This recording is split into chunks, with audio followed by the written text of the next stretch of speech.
नमस्ते, अभिवादन आपका इनोसेंट इन्वेस्टर के इस नए वीडियो में आपके लिए डिस्क्लेमर। दोस्तों, बैंक निफ्टी लगातार 4 दिनों से प्रेशर झेल रहा है। इवन निफ्टी भी प्रेशर झेल रही है। याद रखिए, निफ्टी में भी बैंकिंग स्टॉक्स का वेटेज काफ़ी ज़्यादा है। इवन पूरे के पूरे स्टॉक मार्केट में वेटेज के हिसाब से फाइनेंशियल सेक्टर का वेटेज काफ़ी ज़्यादा है, इसीलिए इनको तवज्जो मिलनी भी चाहिए। और क्योंकि ये डायरेक्ट इंडिया की ग्रोथ से लिंक्ड हैं, तो ऑफकोर्स सी बात है, यहाँ पर आपका भी अटेंशन रहता ही होगा। फाइनेंशियल स्टेबिलिटी रिपोर्ट आई है आरबीआई की तरफ से। यहाँ पर कुछ बड़ी बात कही गई है। हो सकता है इसी का कारण जो इंडेक्स है वो झेल रहा हो एक ऊपर के लेवल पे प्रेशर, क्योंकि आरबीआई जो है एक बार बबल बोला वो तो ठीक है, लेकिन यहाँ पर जो बातें वो प्रूफ के साथ रखे हैं वो थोड़ी सी अलग लेवल की हैं। मैं आपको कुछ बताना चाहता हूँ। एनपीए जिस तरीके से इन्होंने बढ़ते हुए बताया है आने वाले 1 सालों में, वो ख़तरनाक है। कई सारे पेजेस हैं, आप इसको जाकर डाउनलोड कर सकते हो आरबीआई की वेबसाइट से। हम डायरेक्ट एक डेटा आपको दिखाएंगे, क्योंकि यहाँ पर बहुत सी ऐसी चीज़ें हैं टेक्निकली जो समझनी भी चाहिए हम आपको, अगर हमारे पास कोई फाइनेंशियल स्टॉक है। बाकी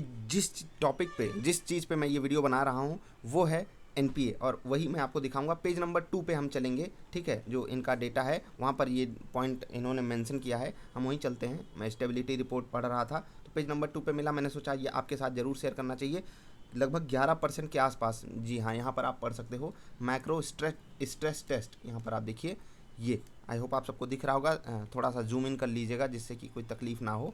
ये ठीक है। अब देखिए यहाँ पर क्या लिखा है, micro stress test for credit risk shows that SCBs gross non performing ratio में इंक्रीज फ्रॉम 7.5 टू 9.80।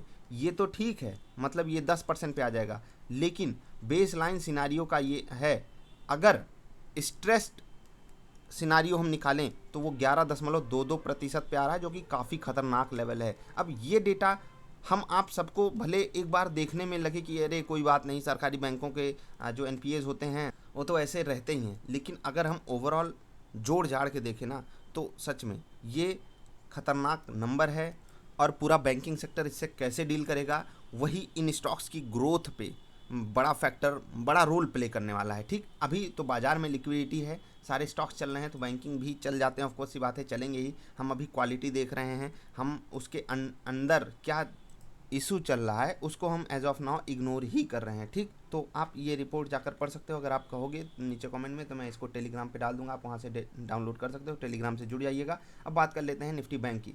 एक चीज़ मैं आपको बताता हूँ, जब यही इंडेक्स यहाँ पर खड़ा था, मैंने खुद कहा था टेक्निकल चार्ट्स को बाजार कई दिनों से फॉलो करते हुए आ रही है। अगर हम फंडामेंटल से उनको इग्नोर कर रहे हैं तो यहाँ पर हमको एक बहुत बड़ा ब्रेकआउट देखने को मिल सकता है। बहुत इंपॉर्टेंट लेवल थे बाजार के लिए, मैंने आपको समझाया भी था। उसको बाजार पार करती तो यहाँ पर धूम धड़ाका होता, लेकिन यहाँ पर बाजार ने रिवर्सल लेने की बात सोची, और वही आपको देखने को भी मिल रहा है। बाजार ने इंपॉर्टेंट लेवल 35,000 को तोड़ा। अब जो बड़ा सपोर्ट आएगा वो 33,750 का है, इस पे बाजार बड़ा सपोर्ट मानेगी, मतलब वहाँ तक गिरने की संभावना है क्या। जो सिनारियो मुझे दिखाई दे रहा है वोलेटिलिटी बढ़ने का, अगर बढ़ा तो या तो बाजार यहाँ तक टच करने आ रही है अगले 1-2 दिनों में, या फिर बाजार इसको टच करने जा रही है। एक बड़ा मोमेंटम मुझे दिखाई देता है, कम से कम डेटा को देख करके। बाकी बाजार क्या करती है वो सबकी मालिक है, वो सबकी भगवान है। यहाँ पर तो गलत होना अच्छी बात भी होती है। खैर, मैंने सोचा ये डेटा आपके साथ शेयर करूँ कि जो एनपीएज हैं, बड़ा रोल है एनपीएज का। जी हाँ, एनपीए तो हम इग्नोर कर ही नहीं सकते फाइनेंशियल सेक्टर में। ठीक, अब सोचिए कि अगर ये बढ़ते हुए आरबीआई देख रही है, वो भी एक बड़े लेवल पे, तो यहाँ पर कमज़ोर बैंकों को बहुत बुरी चोट पड़ने वाली है। इसलिए मैं आपसे कहता हूँ, अगर आप किसी कमज़ोर बैंक को अपने पोर्टफोलियो में रखे हो, कमज़ोर वो बैंक नहीं जो छोटा है, याद रखिएगा, कमज़ोर वो बैंक है जो औने पौने लाकर रिजल्ट रख देता है, औने पौने तरीके से काम करता है। मैनेजमेंट कहता कुछ है, बैंक करके कुछ दिखाता है, रिजल्ट में कुछ आता है, मैनेजमेंट कहता कुछ रहता है। ऐसे बैंकों से दूरी बनाकर रखो। हम जिक्र करते रहते हैं, बहुत से छोटे छोटे बैंक हैं जो बहुत ही अग्रेसिवली बहुत अच्छा काम कर रहे हैं, आप उनको सेलेक्ट कीजिए अपने पोर्टफोलियो में, अगर आप लॉन्ग टर्म के लिए सोच रहे हो। बड़े बैंकों में मैं अक्सर नाम लेता रहता हूँ, कोटक, एचडीएफसी, ये सब अपने पोर्टफोलियो में ज़रूर डालिए। आईसीआईसीआई एक्सिस भी आपकी प्रायोरिटी लिस्ट में हो सकते हैं, एसबीआई भी आपकी प्रायोरिटी लिस्ट में हो सकता है। सबकी अपनी अलग अलग चॉइस होती है, किसको क्या पसंद आता है। मुझे सबसे ज़्यादा पसंद कोटक महिंद्रा बैंक है, कुछ पर्सनल चॉइसेस हैं वो आपको देखनी होंगी। लेकिन यहाँ पर मैंने कुछ दिन पहले, इवन 10 दिन पहले ही वीडियो बनाई थी कि हाँ, इन्वेस्टिंग मत कर दीजिएगा।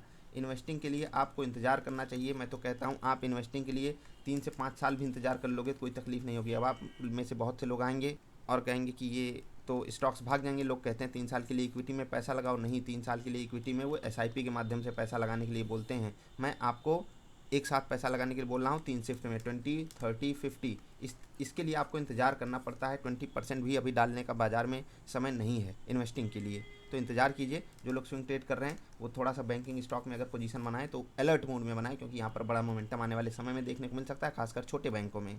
बाकी एनपीए वाली बात बिल्कुल वही जो आरबीआई बबल बोल रहा था ना, इन्हीं सब चीज़ों को कंसिडर करके ही बोल रहा था। तो आप अपने हिसाब से समझिए आपको क्या करना है, टेक्निकल्स को फॉलो करना है, फंडामेंटल्स को। अभी अलविदा ले रहे हैं आपसे, मिलेंगे फिर से। वीडियो पसंद आई तो लाइक कर देना। नमस्कार।